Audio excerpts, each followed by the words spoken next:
La délégation du Bureau de coordination de la société civile du Sud Kivu venue faire la restitution du rapport de l'atelier de Rio sur le contexte général des 5 provinces de l'Est de la RDC au gouverneur des provinces Théo Ngwabi-Djekassi. Ce travail est le fruit des assises assorties des recommandations tenues par des structures de la société civile ici des 5 provinces de l'Est de la RDC. Adrien Zawadi, président du Bureau de coordination de la société civile, en a profité pour faire la restitution auprès de l'autorité provinciale de la mission effectuée à Kinshasa, marquée par la participation à un atelier sur le retour de la confiance citoyenne et la sécurité publique au Sud Kivu.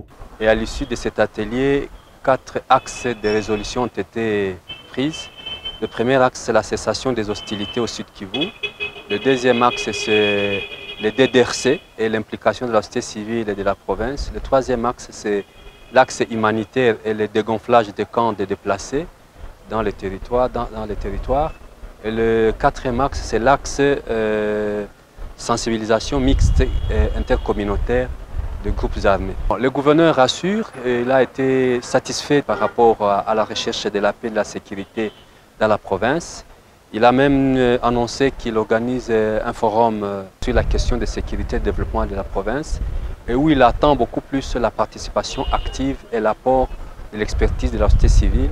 Par la suite, l'autorité provinciale a reçu la délégation du PAS, conduite par son directeur des programmes, Mike Mpoy. Ils ont échangé autour des questions liées à la promotion des droits de la femme congolaise et obtenir l'engagement du gouverneur Théo Ngwabi-Djekassi, lui qui a fait la protection des femmes son cheval de bataille. C'est pour cela que nous étions venus rencontrer son Excellence, Monsieur le Gouverneur, pour discuter sur cette question et voir comment est-ce qu'on peut avoir son engagement autour de la promotion des droits de la femme. Ce que nous avons entendu de lui, c'est parmi les rares hommes politiques qui sont très engagés dans la promotion des droits de la femme.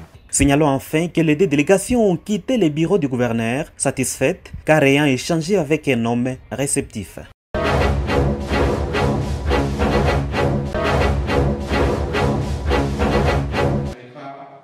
Des leaders communautaires venus des différents coins de la province du Sud Kivu reçoivent plusieurs notions et matières au sujet du protocole de Maputo, mais surtout l'avortement sécurisé. Au cours de ces assises, Mick Poi, programme manager chez IPAS, a indiqué que le choix porté par son organisation pour former les leaders communautaires s'explique du fait qu'ils sont considérés comme les communicateurs qui apportent des informations correctes dans la société. Et ils sont associés à cette formation en tant que des communicateurs, de ceux-là qui influencent la communauté et qui partagent les informations correctes sur la santé sexuelle et reproductive, mais aussi les droits de la femme. Donc c'est pour ça qu'on est en atelier avec eux autour de la clarification de valeurs, pour la transformation des attitudes face à l'avortement. Quand il y a un problème, quand il y a une question au sein de la communauté, au moins il y a la possibilité qu'on tombe sur quelqu'un qui peut partager l'information exacte et qui peut être le point de référencement vers des soins de qualité.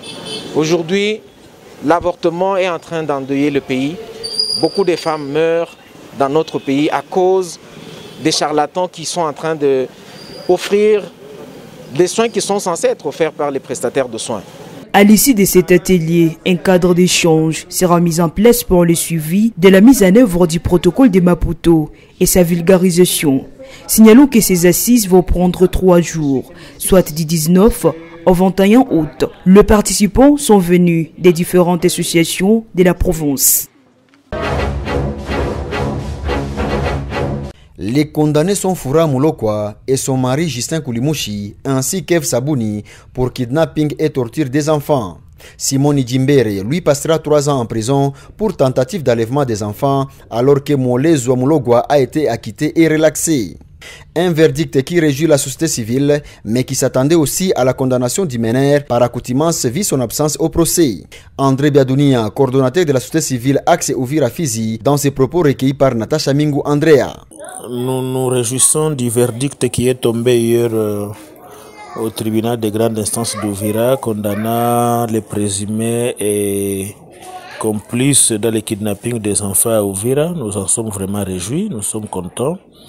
Simplement, nous avons déploré une chose parce que le vrai auteur jusqu'à aujourd'hui n'a jamais été arrêté Et comme société civile, nous on pensait qu'il allait être condamné par contumace pour que tout celui qui pourrait l'apercevoir partout où il sera en RDC, il pourrait l'arrêter et le remettre entre les mains de la justice. Malheureusement, on ne sait pas pourquoi, mais nous allons encore passer pour voir si nous pouvons avoir des informations en rapport avec cette question au tribunal de grande instance. Voilà, nous pensons que ça va servir de modèle à ceux-là qui pensaient que le kidnapping des enfants pourrait leur servir à avoir gain facile, mais aussi ça va décourager ceux-là qui s'adonnent à des kidnappings de grandes personnes, qui se donnent à cette activité ignoble. À Uvira, cette condamnation est venue mettre fin à une série de kidnappings des enfants qui étaient enregistrés plusieurs jours. La société civile plaide pour la traque de tous les meneurs pour décourager tous les autres qui auraient pareille idée à Uvira.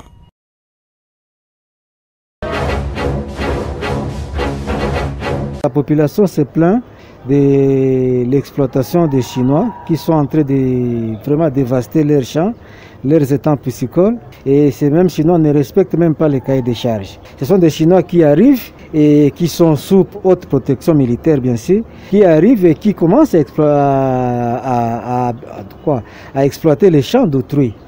Sans aucune forme de concertation avec les propriétaires. C'est pour cela, vu la tension qui a monté au niveau de la chefferie de Wamouzimu, nous avons dû saisir le gouverneur pour avoir un peu d'éclaircissement par rapport à ce qui se passe.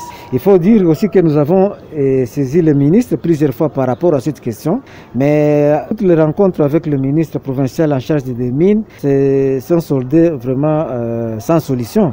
Alors nous avons bon jugé de contacter l'autorité numéro 1 pour d'amples informations par rapport à ce qui se passe dans cette chefferie, parce qu'il faut dire aussi, puisque si on continue à traîner, je pense qu'on risque d'assister au pire dans la chefferie de Wamouzimu.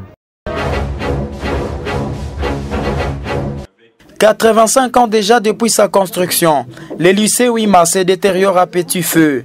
Pour résoudre ces problèmes, les anciens de cette école ont fait un devis à hauteur de 30 000 $ américains, une initiative qui vise à rénover les 75 toilettes et remplacer le carrelage.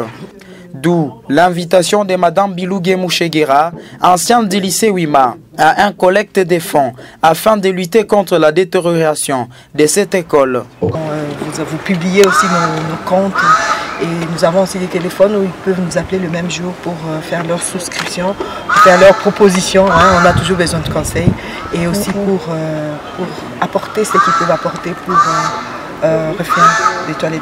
Un appel à toutes les lycéennes.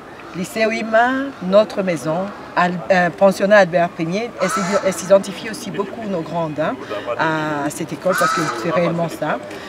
Entre les mains de nos sœurs de la Sainte Famille, cette éducation que nous avons reçue ici, nous voulons faire à ce que cette éducation soit à la disposition de nos petits-enfants aussi. Alors venons, construisons, prenons soin de notre maman. Elle a besoin de nous, il est temps. La campagne proprement dite de la collecte commence ce dimanche. Plusieurs comptes en banque et sur le mobile money sont déjà disponibles pour la concrétisation de chaque contribution. Lumière Singaï, présidente internationale des anciens du lycée Wima, encourage pour sa part la mobilisation également de personnes de bonne volonté pour sauver et rénover les lycées Wima. Normalement, on demande aux autorités politico-administratives et aux autorités judiciaires compétentes de s'impliquer dans cette situation pour l'éradication totale de ces bêtises. Donc la population est purement victime parce que normalement j'espère que si une fois la population ne paye pas cet argent-là, ils doivent être arrêtés. Ce qu'on concerne on prend chez nous comme des arrestations purement arbitraires. Et lorsqu'une personne est arrêtée, cette population-là doit payer une amende transactionnelle allant de 100 000 francs jusqu'à 500 000 francs congolais. Nous sommes venus faire un peu de propreté dans notre ville. Non seulement nous prêchons la parole, mais nous devons aussi être propres et montrer de quoi aussi nous sommes capables pour soutenir nos autorités dans notre province, le gouverneur, le maire aussi pour aménager notre ville. Nous appelons les jeunes de venir se joindre à nous, c'est un grand travail. Nous sommes qu'au début, nous allons descendre bientôt à Nyawera, à Ngouba, dans la commune de Bagira, dans la commune de Kadutu. En fait, c'est une initiative que moi-même je suis à la tête. Nous louons des camions et nous appelons aussi aux jeunes et aux autres pasteurs de venir se joindre aussi à nous pour ce grand travail de faire la propriété, d'assainir notre ville. Nous sommes là avec le maire depuis le matin. Il s'est décidé, il a dit je dois accompagner cette initiative et c'est une belle initiative. Je dois être là aussi. Il nous a aidé aussi avec des bâches, avec un camion aussi pour ce travail.